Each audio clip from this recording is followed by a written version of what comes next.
ಕರ್ನಾಟಕದ ಸರ್ಕಾರದಿಂದಾಗಿ ದೇಶದಾದ್ಯಂತ ರಾಜ್ಯದ ಹೆಸರು ಹಾಳಾಗ್ತಾ ಇದೆ. 40% ಇಡೀ ರಾಜ್ಯದ ಮರ್ಯಾದೆಯನ್ನ ಹರಾಜಿಗೆ ಇಟ್ಟಿದೆ. ಭಾರತ ನಿರುದ್ಯೋಗ, ಬಡತನ, ಭ್ರಷ್ಟಾಚಾರ ಹೆಚ್ಚಿದ್ದರೂ ಪ್ರಧಾನಿಗಳು ವಿಶ್ವಗುರು ಅನ್ನುತ್ತಾ ಸುಳ್ಳಿನ ಸರಮಾಲೆಯನ್ನೇ ಕಟ್ತಾ ಇದ್ದಾರೆ. ದೇಶದ ಎಲ್ಲ ಆಸ್ತಿಗಳನ್ನ ಉದ್ಯಮಿಗಳ ಪಾಲಾಗ್ತಾ ಇದೆ. ಇದನ್ನೆಲ್ಲ ಮನವರಿಕೆ ಮಾಡಿಕೊಂಡು ಮತದಾನದಲ್ಲಿ ಜನ ಪಾಲ್ಗೊಳ್ಳಬೇಕಾಗಿದೆ ಎಂದು ಕೇಂದ್ರದ ಮಾಜಿ ಸಚಿವ ಹಾಗೂ ಎಐಸಿಸಿ ಪ್ರಧಾನ ಕಾರ್ಯದರ್ಶಿ ತಾರಿಕ್ ಅನ್ವರ್ ಹೇಳಿದರು.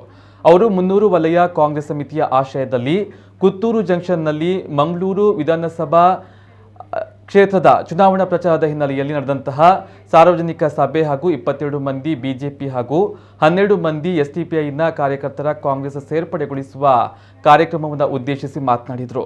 ಕೇರಳ ಮಾಜಿ ಮುಖ್ಯಮಂತ್ರಿ ಉಮ್ಮನ್ ಚಾಂಡಿ ಪುತ್ರ ಚಾಂಡಿ ಉಮನ್ ಮಾತನಾಡಿ, ರಾಹುಲ್ ಗಾಂಧಿ ಸಂಸದೀಯ ಸ್ಥಾನ ಅನರ್ಹಗೊಳಿಸಿದ್ರು. ಕರ್ನಾಟಕದಲ್ಲಿ 40% ಕಮಿಷನ್ ಇಲ್ಲದೆ ಯೋಜನೆಗಳ ಅನುಷ್ಠಾನವಿಲ್ಲ. ದೇಶವನ್ನೇ ಅರಾಜಕತೆಗೆ ದೂಡಿದ ಮೋದಿ ಸರ್ಕಾರ ಇನ್ನು ಕೆಲವೇ ದಿನಗಳು ಮಾತ್ರ.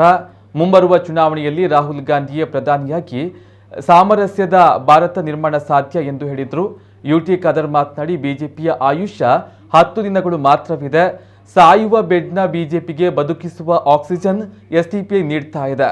ಸಮಪಾಲು, ಸಮಬಾಳು ಹಾಗೂ ಗೌರವಯುತ ವಾತಾವರಣವನ್ನ ಪಕ್ಷಕ್ಕೆ ಸೇರ್ಪಡೆಗೊಂಡವರ ಜೊತೆಗೆ ಕಾಂಗ್ರೆಸ್ ಮಾಡುತ್ತದೆ. ಖಾದರ್ಗೆ ಕೊಡುವ ಮತವಲ್ಲ, ಬಡವರಿಗೆ, ಅಶಕ್ತರಿಗೆ ಕಾರ್ಯಕ್ರಮ ಕೊಡದ ಜನವಿರೋಧಿ ಸರ್ಕಾರದ ವಿರುದ್ಧವಾಗಿ ನೀಡುವ ಮತದಾನವಾಗಿದೆ ಎಂದರು.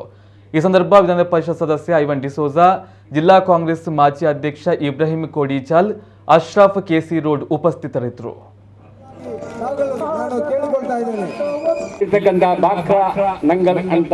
ದೊಡ್ಡ ಅಣೆಕಟ್ಟುಗಳನ್ನು ಫಸ್ಟ್ ಸಿದ್ದರಾಮಯ್ಯ ಆಗಬೇಕು, ನೆಕ್ಸ್ಟ್ ಉಪಮುಖ್ಯಮಂತ್ರಿ ಯುಟಿ ಖಾದರ್ ಆಗಬೇಕು.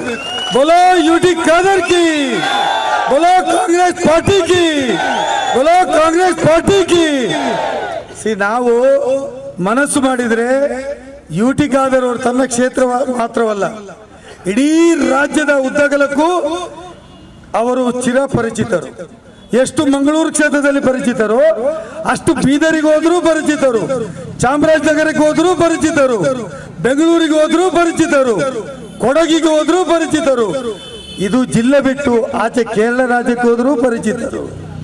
ನಾನು ಯಾಕೆ ಈ ಮಾತು ಹೇಳ್ತೇನೆ ಅಂದ್ರೆ, ಯುಟಿ ಖಾದರ್ ಬರೇ ಮಂಗಳೂರು ಕ್ಷೇತ್ರದ ಆಸ್ತಿ ಅಲ್ಲ, ಅವರು ಇಡೀ ರಾಜ್ಯದ ಆಸ್ತಿ ಅಂತ ಹೇಳೋದನ್ನು ಹೇಳಲಿಕ್ಕೆ ಬಯಸ್ತಾ ಇದ್ದೇನೆ. ಯುಟಿ ಖಾದರ್ಗೆ ನೀವು ಎಷ್ಟು ಶಕ್ತಿ ಕೊಡ್ತೀರಿ, ಎಷ್ಟು ಬಹುಮತದಿಂದ ಗೆಲ್ಲಿಸ್ತೀರಿ, ಅಷ್ಟು ಅವರು ಈ ರಾಜ್ಯದ ಉದ್ದಗಲಕ್ಕೂ ಸುತ್ತಾಡ್ತಾರೆ. ನಮ್ಮ ರಾಜ್ಯದ ಯುವಕರಿಗೆ ನಾಯಕತ್ವ ಕೊಡ್ತಾರೆ, ಸಮರ್ಥವಾದ ಆಡಳಿತ ಕೊಡ್ತಾರೆ ಮತ್ತು ಈ ರಾಜ್ಯವನ್ನ ಯಾವುದೇ ವಿಘ್ನರಹಿತವಾಗಿ ಅವರು ಮುಂದುವರಿಸ್ತಾರೆ.